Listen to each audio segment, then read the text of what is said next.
Hello everyone, this is the presentation for our paper, Table Union Search with Preferences at WLDB 2023.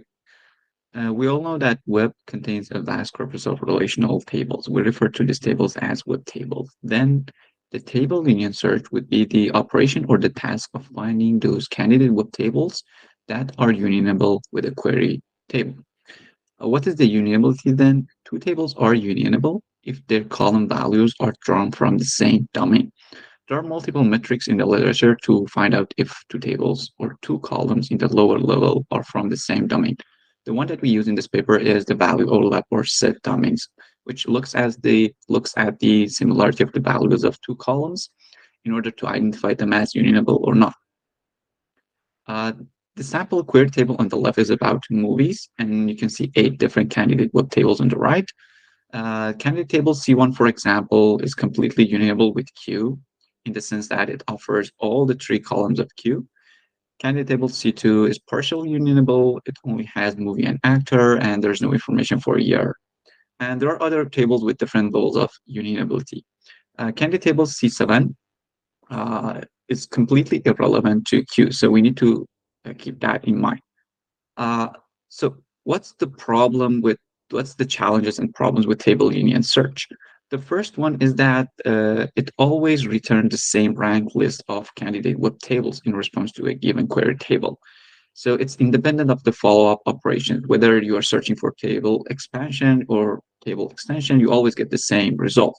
The next challenge is that uh, all the web tables and columns are considered independent entities, which is wrong, as there are some information regarding the relationship between columns and web tables which would be missed uh, uh, for table union search. The other challenge is related to the large output size of table union search, which makes it hard for the user to extract the required information. And the last but not least is the trade-off between accuracy and efficiency. As a solution to these challenges, we propose preferences to table union search task. Preferences are originally proposed as a way to avoid returning empty or flooded result in response to a given query. They are soft constraints with propose this paradigm shift from returning exact match results to returning the best possible match results. And some famous preferences out there in the literature are Skyline, Diversity, and Novelty. So what are the related works now that we are familiar with table union search and preferences? In the table union search field, we are categorizing the related works into 2 classes of table-based, which the query is a table itself, and keyword-based, which the query is a set of keywords. And regarding the preferences, we have a lot of preferences in the literature, but the main focus of this thesis is on these 3 preferences: Skyline, Diversity, and Novelty, which you can see that there are multiple classes of approaches out there for each of these preferences. But adding the preferences to the table union search task is not a straightforward task, and it comes with some challenges. The first challenge is that existing treatment of preferences may not be directly applicable to web tables. We may need to reformat or restructure the web tables in order for the preferences to work properly. The next one is the materializing large intermediate results, which some of the preferences may need to do this operation. And this adds one layer of computation and directly impact the efficiency of the whole system.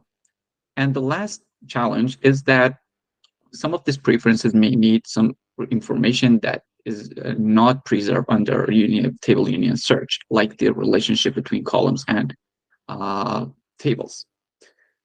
Before talking about how we add this preference into table union search, let's first formulate the table union search task. To do that, we first define the unionable pair. A pair of columns is called unionable if their Jacquard overlap similarity is over a specific threshold. Jacquard overlap similarity is a metric that used to uh, calculate the value overlap of 2 columns. Building on unionability pair, we can define alignment. Each alignment is a bijective mapping between candidate table and query table, which is in fact a set of unionable pairs. And then we define alignment set to take into account the different sizes of alignments. So all the alignments of different sizes between projections of C and Q would be called an alignments of C and Q. Consequently, we define the corresponding scores. The alignment unibility score would be the score of an alignment. Then, since alignments are of different sizes, in order to bring them into the same scale, we define alignment goodness score, which uses a cumulative distribution function, which we pre-computed over alignments of different sizes. And finally, we define table unity score, which is the maximum alignment goodness score of all the alignments between candidate table and query table. Based on these definitions, table union search task would be defined as the task of returning the top K candidate web tables with the highest table unibility score with the query table Q.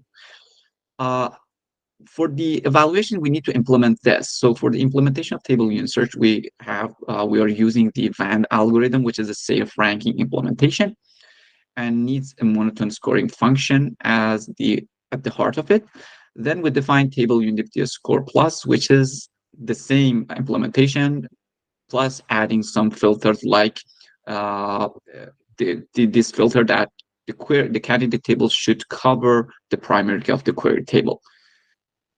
So what are the preferences that we are proposing? The first one is skyline. We want to return those candidate tables that are most unionable over each query column or over each subset of query columns. It cannot be applied directly to table union search because it doesn't have any monotone scoring function. So what we are doing is that we translate each alignment into a vector of numeric vector, and then try to find those candidate tables with the most number of skyline vectors. And the skyline vectors are those vectors that are not dominated by any other vector.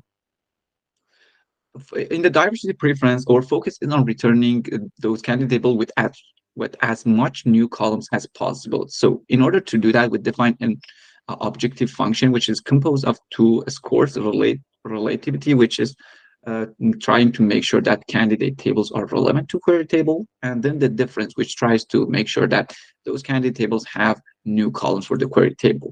Novelty is similar to diversity, but the difference is that it focuses on returning new rows instead of new columns. And then finally, we have dependent set, which tries to make dependent set of columns and looks at their values together, not individually. For the evaluation, we provided two benchmarks, one from Web Data Commons 2015 and one from Wikitables. We extracted some base tables from this data sets, and then using projection and selection over those base tables, we created some unionable candidate and query tables. Our first evaluation is to check the task of adding new rows. And as you can see, dependence and novelty and diversity, all of them outperform both TUS and TUS Plus, which shows that these preferences can be beneficial for the task of adding new rows. The same pattern, you can see the same pattern here for the task of adding new columns. So dependence and novelty and diversity, again, outperform table union search and table union search plus for the task of adding new columns. So if you want to expand the query table or extend it, it's better to use these preferences alongside table union search. And for the future work, we want to propose more preferences that we may think might be useful for the user. And again, we want to look at the new task, downstream task, and try to see if the preferences or the new preferences are going to help with more follow-up operations. And finally, we want to work on the efficiency of the preferences. We want to propose more efficient implementation for each of these preferences. Thanks for your time and attention, and have a great day.